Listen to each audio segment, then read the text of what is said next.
রাত্রিবেলা কী রান্না করবো? আবার কেন রান্না করবে? ওই তো পাশের বাড়িতে নিমন্ত্রণও করেছে, ওইখানে যাব খেতে। তোমার মাথাটা কি গেছে?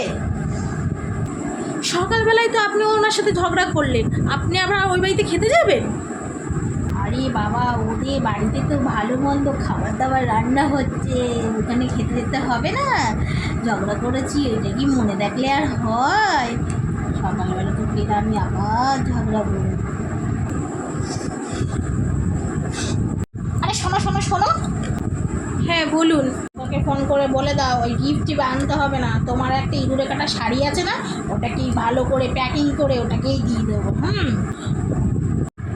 আর শোনো, একটা 3 থেকে টিফিন বাটি আছে না, ওটাকে ভালো করে মেজে রেখে দাও। ওটাকে আঁচলের তলায় করে নিয়ে যাবো, বুফে সিস্টেম করেছে, খাবো। আর খাসির মাংস বানিয়েছে, ওটাকে নিয়ে যাবো, নিয়ে গেলে ওদের ভরে নিয়ে আসবো, অনেকটা বেশি করে নিয়ে আসবো, যাতে 3 দিন 4 দিন ধরে বসে খেতে পারি। ঠিক আছে? ঠিক আছে।